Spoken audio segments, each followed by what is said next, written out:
Hello and welcome to this week's edition of Live Well with Barrie. As you know, it's a show about inspirational people and how they can inspire you. This week we have none other than His Excellency Guy Hewitt, the High Commissioner of Barbados in London. Nice to meet you, sir. Great to be here. What a great pleasure. to have you here with and I know us, you're Barrie. very busy, so you had to make some time to fit us in, so we're very grateful. Happy Yes. to. It's always good to make time for old How have you friends. been? Great. I'm coming to the end of 4 wonderful years in London, and I look back on them with great pride and the satisfaction of feeling that I've been able to add value. That to 4 years my has folk. gone so quickly, I can't believe It has gone immensely fast, but it meant that I Because you kept came in myself after busy. Donville. That's right. Correct. Yes. Correct. I met Donville and Yeah. met him up in Cave Hill Yes, and yes, back yes. home. Yeah. But and I only connected with you later on in the last 2 years. Yes, in the last 2 years. Yes. Yeah. So how have you found London? Well, interestingly, I tell people this. I am Barbados' first London-born High Commissioner. My parents met here, got married here. I was born here. So I always say to people, this is the land of my birth. And Okay. and it's important because I've been saying to the members of the Barbadian diaspora and the wider Caribbean diaspora, don't let anybody feel that because you're not from the Rock, because you're not born in the Caribbean, Yeah. that you are any less a citizen or patriot. We had the good fortune in 2008 to have seen the first London-born Barbadian become Prime Minister of Barbados, David Thompson. Correct. Again, it was to me a great affirmation for the diaspora. Yeah. And one of the things that meant a lot to me was affirming the importance of the diaspora, what they have accomplished in this country. And people don't recognize it in very small but significant ways. Barbados has impacted on a number of different spheres in this country, and we have a lot to be proud of in terms of what those who have been born here have accomplished, but also those who came from Barbados have equally accomplished by what we would say from our national motto, pride in industry. In industry, yes. Yeah. Now I want to get to the diaspora and later on. Yeah. But I want to start with the beginning of your journey. Yeah. As you said, you were born here. Yeah. So at which stage did you go back to Barbados? I started primary school in Barbados, so I have very faint recollections of the BOAC flight. Going back to Barbados. The junior jet club. Yes, with the exactly. But starting that journey there, Right. I went to school in Barbados, primary school, secondary school, university in Barbados, at UWI, in Jamaica and in London as well. But one of the things that I think always struck me was the way in which this country, in terms of its influences, impacted on Barbados. So Right. we are one of the few, if not the only country to have been governed by 2 Labour parties. We have the Barbados Labour Party and the Democrat Labour Party. That's both right, Labour parties. And what that has meant is that the welfare and the well-being of the citizens has always been important Paramount to the importance, governments. yeah. The governments, as a consequence, has worked hard to provide free education, free healthcare, much like the UK, access to social housing, access to public transport, to make life better for people. And in that, I've always appreciated it has happened through, I would say, the government being very prudent, having its priorities right, working hard in the interest of the people. And that, from a young age, and I don't know what would have given rise to it, allowed me to appreciate the importance for those who have received much to give much.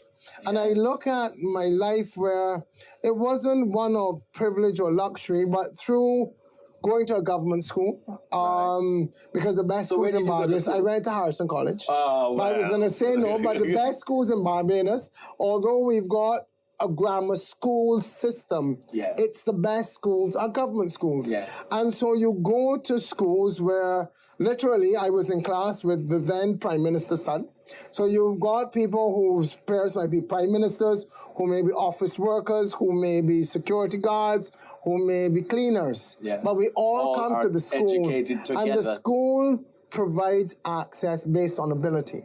Right. And so there's no backdoor entrance. So when you go there, you're among those who are seen or feel to be or deemed to be the best through the results in 11 plus, and you compete based on what you have here. Right. And so it's not what you have in your pocket. It's not based on the house you live in, based on the car your parents drive or what job they do. It's flat out what you can do. Yeah. And that, I think, defines what Barbados has been for a long time, a meritocracy where you can feel that there is a space for you and the ability for you to become whatever you want to be, based on your ability. And I tell people, in Barbados, if you've got the ability and the application, anybody can be a doctor, lawyer, or Indian chief. Yeah. And that, to me, is a wonderful context to operate in. And it was so significant,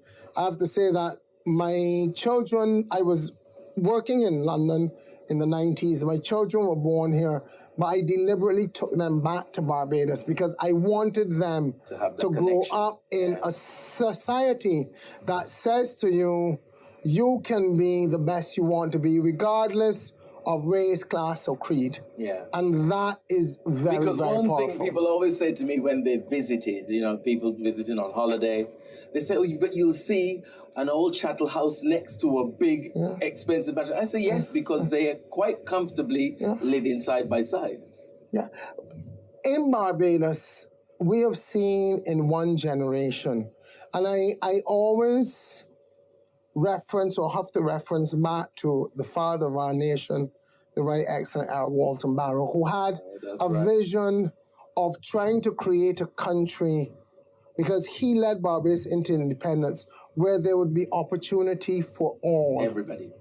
And he brought in social policies, social protection to make sure that everybody got the means to get ahead, and inspired the country and its citizens to want to be the best that they can be.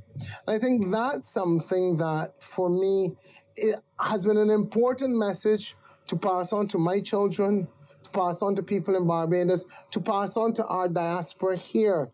Do not be limited by how people perceive you or what people tell you you're capable of, but follow your heart, follow your dreams. Well, that's one of the reasons why I had to speak to you, because exactly what you've expressed there is what this is all about. Yeah. Yeah. And as you say, it's not about coming from money. It's about where you come from and doing the best you can to be the best you can be. Yeah. And as we said earlier, what is the difference between the one that has still come from humble beginnings but taken a different road and the other one that's taken a road that's something else? Part of it, I tell people, and I'm reflecting not in a role of High Commissioner, but that of parent. It's growing up and living in the 21st century is tougher. If I go back 30, 40 years ago, if you went to university, it would guarantee you a job. It guarantee you a career start. The cost of housing, I'm talking about in London and even in Barbados, much more affordable. Everyone who had a reasonable job, a job as a clerk, as they say in Barbados, a collar and tie job. Once you got paid on a monthly basis, you could afford a roof over your head, car to drive. That has changed. Young people now have to hustle. They get first degrees, they get masters. That still doesn't guarantee them anything. And this is why I say to my children, I say they're teenagers now.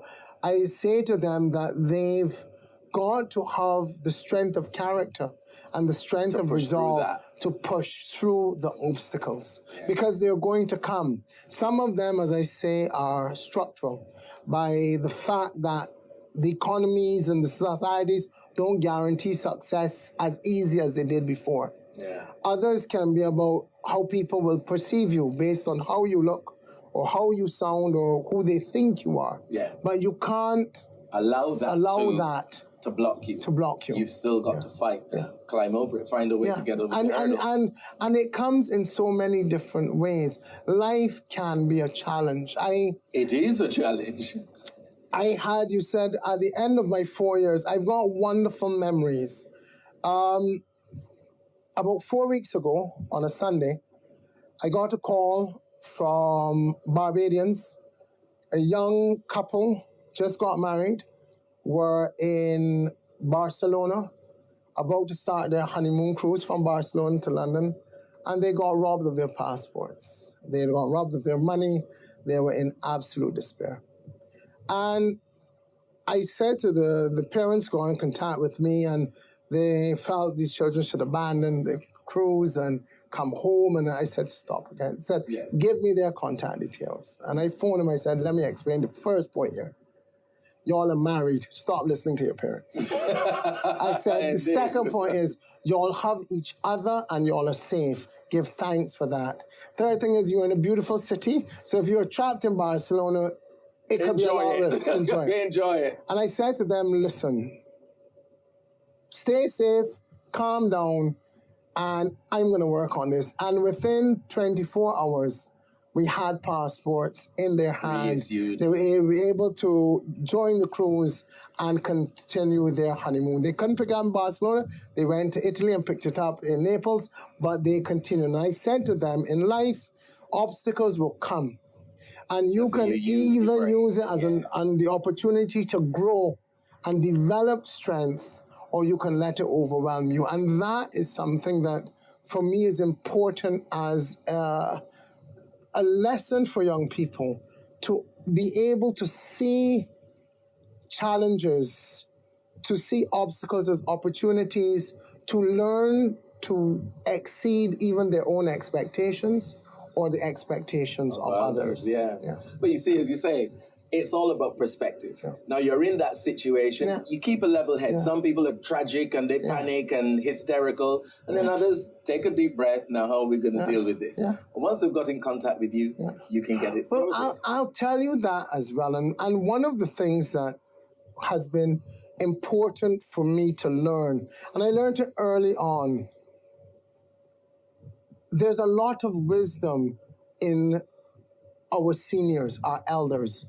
We live in an era now, a social media, connected world, where invariably we are getting information from our friends who bombard us through WhatsApp and Twitter and Snapchat, and it comes through. And it doesn't give us time to distill and understand what is the value of this information. I've always listened to the voices of my elders. And what I've learned to appreciate from them is that when you've got problems, you've got to go to people who have the experience to guide you. You listen to your friends who have the same experience that you have. They can't help you. And you go to someone who has been on the earth 20 or 30 or 40 years before you, who has possibly been through the situation, may have handled it badly that time, but this time around can tell you, no, I've been there. I know what you've been through. Look at it from this perspective. And that, I think, is one of the challenges growing up in the 21st century, that young people don't have either the time or the opportunity to listen, or the inclination possibly to listen to their parents and their grandparents, their elderly relatives, and even those in the community who have so much that they can teach them. Well, there's that saying, isn't it? It takes a village to raise a child. Correct. Which is true. It's not just your parents, it's the extended family, the aunts, the uncles, the elders that are their friends. You know, so, but as well, it's also who you choose to take the information from, because somebody is an elder doesn't necessarily mean they're that well informed, because it's really about the experiences that they've had in their life. But usually in the family, yes, the wise ones will say, don't listen to so-and-so. Exactly. They don't make sense. They got the sense. But that's the thing, that we are now, if we look at where I look at my children, the young people are, the role models that they hold on to are really celebrities. Yes. And we struggle with making the distinction between what is a role model. A role model is someone who can instill and distill to you lessons, experiences, things for you to be able to improve yourself. Yeah. A celebrity is just somebody who happens to be on television. And it's a PR in machine. the PR, and exactly. They don't necessarily have good values. They may not necessarily have the right attitude. Well, as you say, it's with the intervention of that social media that has blurred the lines because so much comes through so quickly, you don't even determine what's going on, and you see whoever the celebrity is, and you think because they're famous, because they're in the public eye, they are somebody to follow. And then later on you find out, well, there's this and there's that and there's the other. It's like, well, really? No, they're no example. And that's the challenge. For us, for me as a parent, my children are now teenagers, trying to protect them from those influences that come in. You see, before, when you grew up in pre-smartphones, I would say even pre-cable, when everybody sat and watched one television program in one TV in and the house. And you with the remote control, your parents push you and you get up and guns. Exactly. We could control what our children saw, who they talked to, because in those days when the phone rang, the parent would answer it, or the other thing is when they ask, who are you speaking to? As a child, you had to volunteer the information because they'll tell you, this is my phone, so let me know who it is, or I put it out. Now children have access to smartphones. Right there.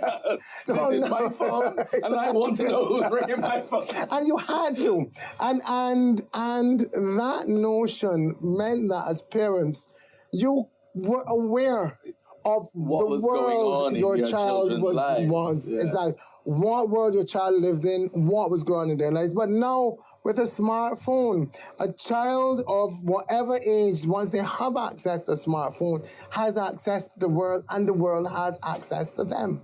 Yes, and that's the dangerous part. And that's it. No, we can't change that. And no amount of willing or wishing or nostalgia will get us away from it. The challenge is, how then do we teach our children to navigate the world that is so accessible to them and they can access so easily? Yeah. It's true. Yeah. So you started at Harrison's College. Yeah. And then went on from there to where? So I went on after Harrison College, I went to the University of the West Indies in Barbados. Okay. In Cave Hill. I went to Cave Hill. My house, that is. Yeah. So there you go. So you know the area well. My background, I studied a lot of work in development.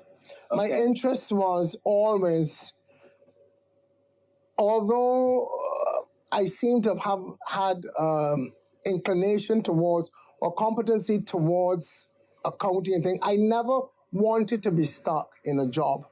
In an office as a job for the rest of my life. I mean, I have great respect for those friends of mine who have done law, who have done accounting, who have done jobs where they can sit and they can be in one job, in one place, in one firm, and they work through and retire there. Yeah. I always had, I guess some people would say, attention. No, answer pants. Modern day, they would define it as attention deficit. I knew I always wanted to be on the move. Yeah.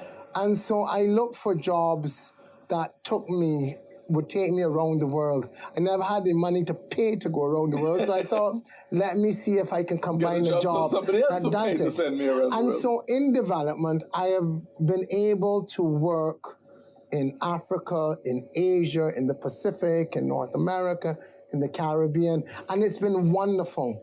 I've learned, I tell people that my greatest education, apart from what I've done at the University of the West Indies, both at Cave Hill in Barbados, at Mona in Jamaica, and then here when I went to the University of Kent, has been traveling, getting to know people in different contexts. And not it puts it into context, and because you exactly. hear about people, Yeah. but then actually seeing it in practice. And you realize, and seeing different worlds. Yeah. And being able to appreciate sometimes what we take for granted, we are very privileged. Yeah. When I went to Jamaica, and it sounds naive, I left Barbados with the presumption that all children everywhere in the Caribbean went to school. Yeah. I got to Jamaica and realized because of their economic situation, the government was not able, they're now doing it, to provide free access to secondary school for all children. Right. And I came across that reality there and confronted it, and it really, I think, when you say what pushed me in these directions, those experiences of hardship and of need, of meeting children who wanted to find or needed to find a Saturday job or weekend job to earn some money to be able to get bus fare. To get to school. Or to get to school. You see, in Barbados, children don't pay to travel on the bus. Yeah. We've got a school meals program, so at primary school, we feed them at schools. Those things I took for granted. And I went to Jamaica and I was able to appreciate not only the strength and the wonders of its culture, its people, and the beauty of the country, and let me say that. But then I realized what the challenges are. Yeah. The challenges for people who don't have much greater than Barbados. So I was able to look at what we give in Barbados that some people are critical of and say the government can do more. And say, well, actually, they're doing quite a lot. They're doing a lot more than other countries in the Caribbean. Both the governments being Labour with a slightly different perspective, but they're both Labour-based and with the interest of the people as a whole, as opposed to, the hierarchy. Exactly. But you see, but when I say that to my children as well all the time, don't look at what you don't have, but focus on what you do have. But that's a lesson of life, really, isn't it? But unfortunately, too many parents don't try to reinforce that lesson.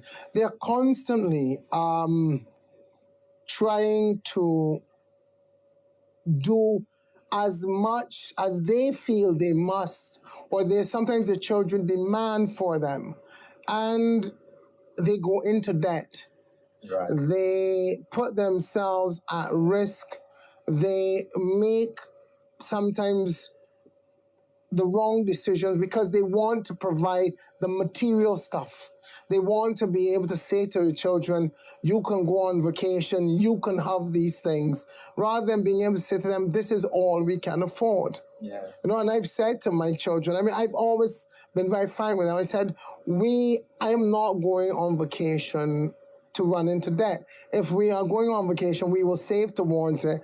Based on what we save, we can decide where we can afford to go. Right. I've said to my children, I will not mortgage my house to send you all to school. Well, people do that kind of nonsense, don't they? But you see, they think that they take out a loan to go on holiday. But this is the thing. We think that we've got to keep up with some artificial standard. People do it. They take out loans to have weddings. Yeah. They are now in Barbados for our carnival crop over. There's a crop over loan. They will lend you money to buy a costume and go to parties, fetes. When people need to ask the question, is this necessary? Now, if my children hear this, they'll say, yes, this is my miserable father who has been cheap and hard on me. We've all got one of those. But I've said to them that they need to understand what responsibility is. Again, a story I said, kids probably hate me for telling you all the business. Last summer, my son came to me at the end of his first year at uni here. Said, Dad, I need a new computer. The one I got the year before doesn't have enough memory. When he was going into university, I said, spec the computer, tell me what you want. I don't know anything about computers, I will buy it. He got one, he said, it doesn't have enough memory, I need a new computer. I said, let me explain, son. These are not shoes. You don't get new computers every year. So what you need is a job. And I said, that I will help you find. And I took him around the high street. We worked on a small CV. I said, go into every shop, asked if they're looking for summer workers, and by the end of the day, he had a job. By the end of summer, he bought his own computer, and then he bought some clothes, some shoes, and he had a good time, and he understood the value of money and doing it himself. See that nice smile? Forget that. That's what I said. My kids, and I'm hoping in time that they will appreciate it. But I've said that to them. I say to my son, you've got to work. I tell them, I pay for you to study. Yeah. So between when you're at university, between September and May, you're on my bill. Between May and September, you've got to fend for yourself. There's no allowance in summer when you are 19 years old. Find a job. And these are the things we've got to tell them, because we've got to tell them this is the reality. When our children finish university, they've got to get out into the world of work.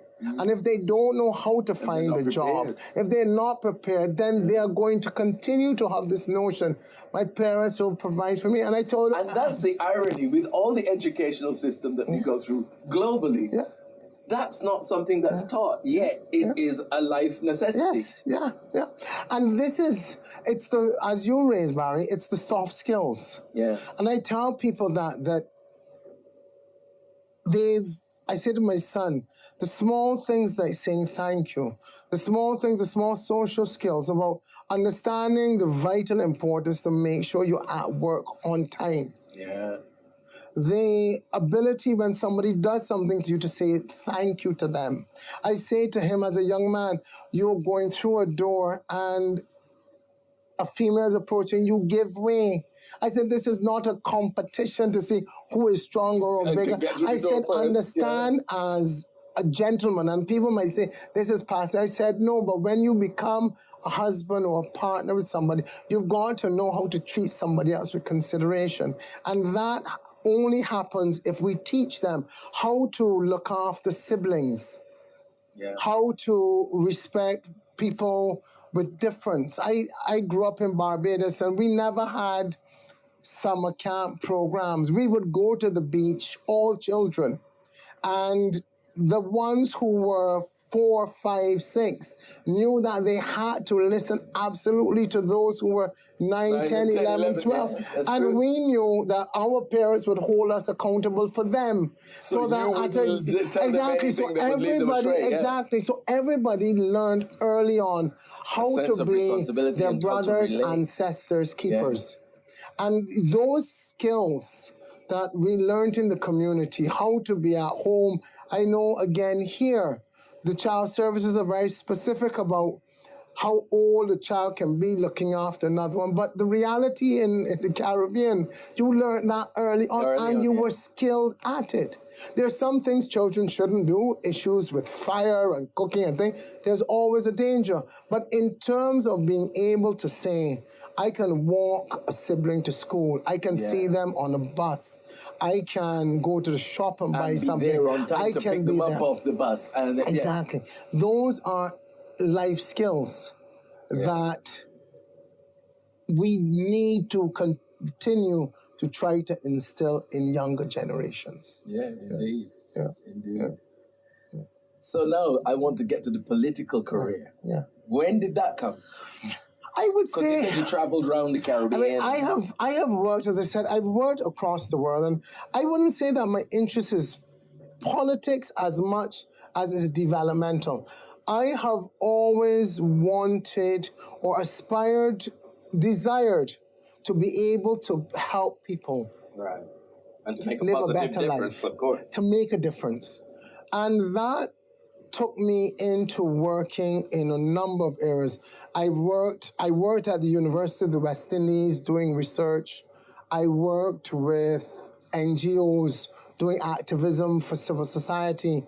I worked in London before at the Commonwealth Secretariat, which was doing social development policies across the Commonwealth. So this is what took me to the Pacific and to Africa and to Asia. After that, I went back and worked with CARICOM. And from there, it brought me back here in this role as High Commissioner. And in all of those jobs, my desire was to see how my actions could contribute positively to other people's and the Caribbean, the Commonwealth, the wider world that we are in. I will say this, I've gotten immense satisfaction from my work. I have enjoyed it. I have said to people that each job, each appointment has been a wonderful and positive experience, has built on what has gone before. Right. And that has led me to here, coming back to London, coming back to the land of my birth, and finding the opportunity or looking for the opportunity to help others. And while we did a lot of it amongst the Barbadian diaspora, the community events, outreach, mobilization, then we had the opportunity of the Windrush scandal, which demanded leadership. Well, I was going to say, we're going to get to that. I was willing to step up and to a certain extent step out. Because this is what I was coming to next. With the recent Windrush scandal, it seemed that yourself and is it His Excellency Seth Ramakan, the Jamaican, were the most prolific. I was seeing you on the television, outside Number 10. I was seeing you on the tabloids. So was it predominantly the two of you that were moving this forward, or were others I would say all of the others. The the High Commissioner for St. Kitts and Nevis played a very prominent role. I mean, we were almost comrade in arms, the two of us, and worked on this strategy that came to fruition in April. The Jamaica High Commission and all of the other High Commissioners from CARICOM and ambassadors were also involved. Right, But what I think resonated with me, this was not about the job. This was about me. Right. My parents came here in the 50s.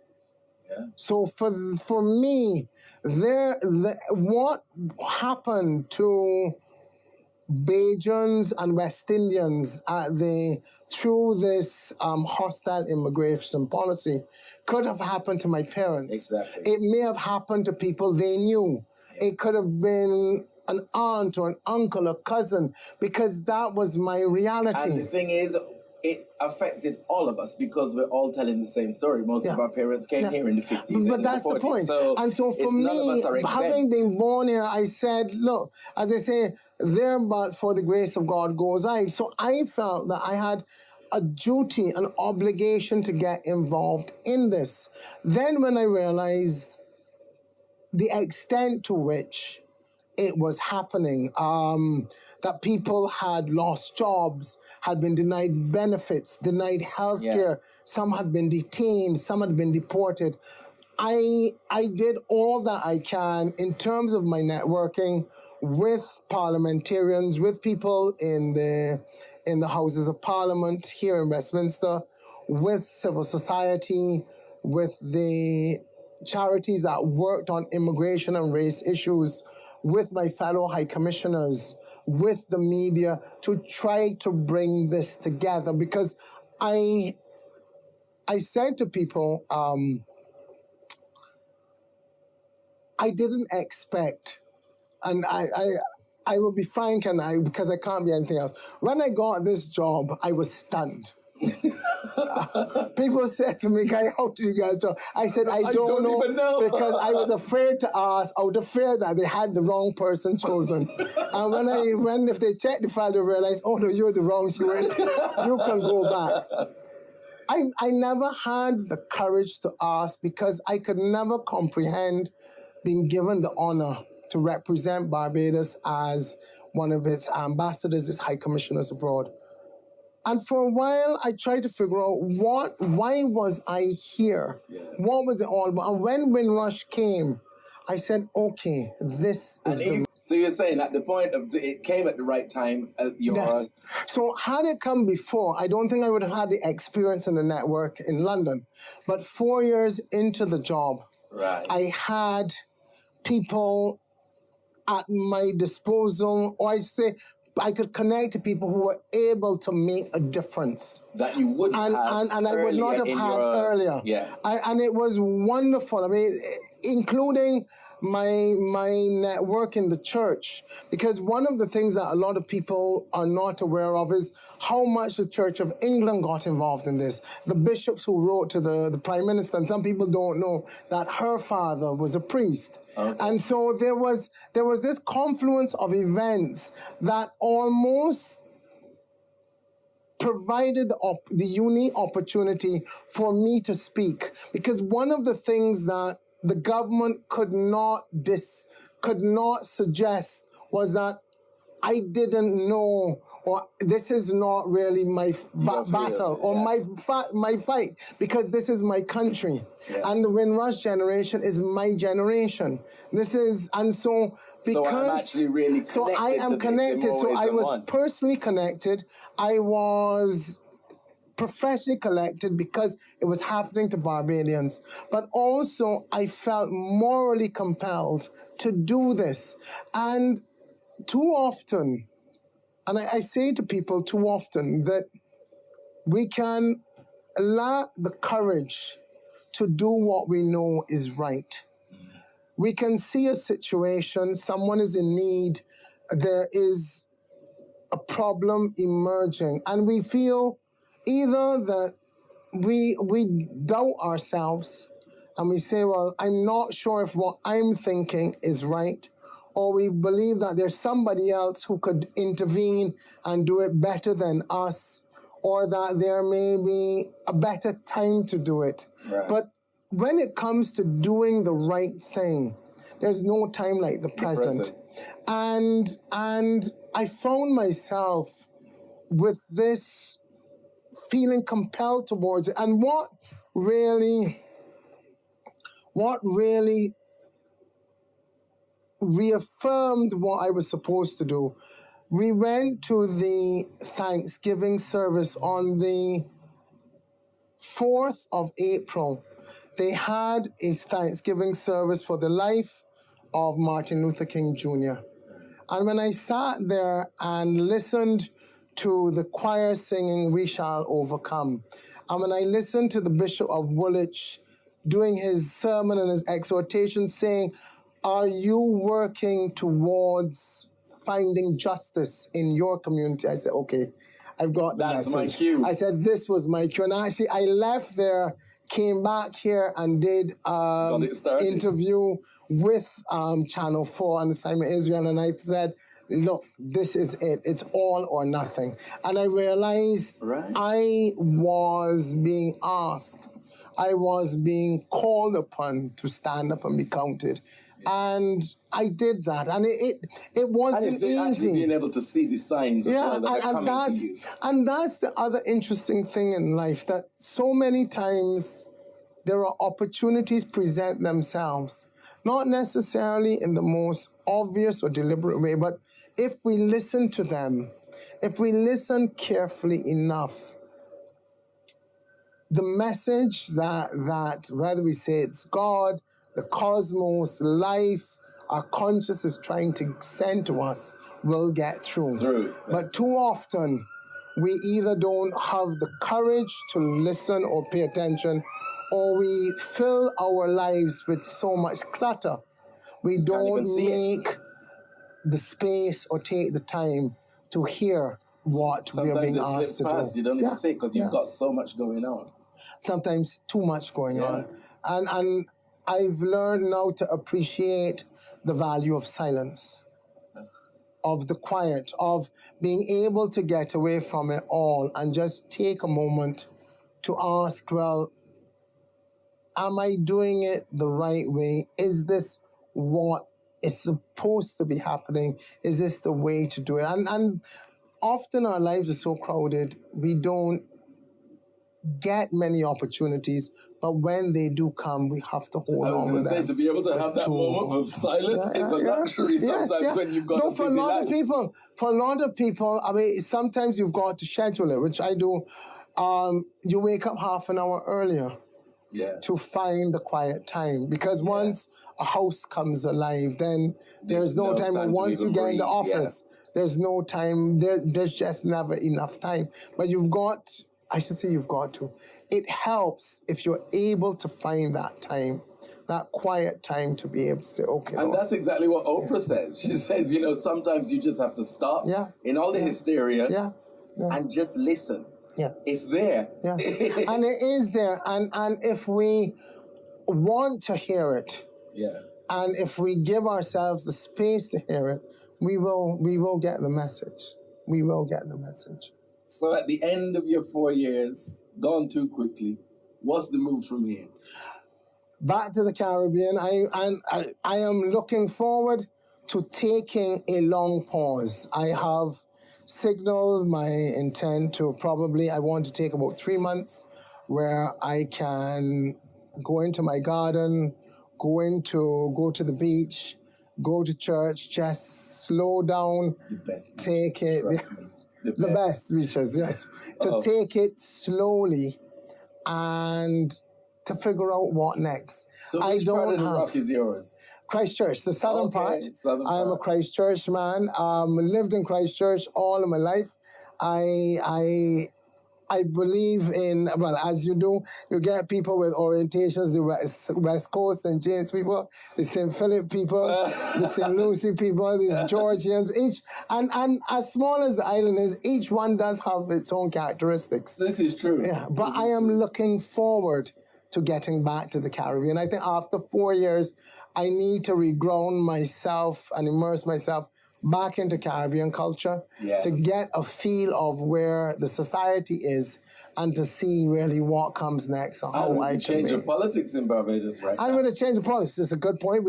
The people elected their first female prime minister. Indeed. A significant affirmation of the role of women. We have had women who have been judges, deputy prime ministers, senior civil servants, permanent secretaries, the principal of the university, but it's our first time having a female prime minister, and that is something to applaud, to show to the world and to women in our country that there is no glass ceiling.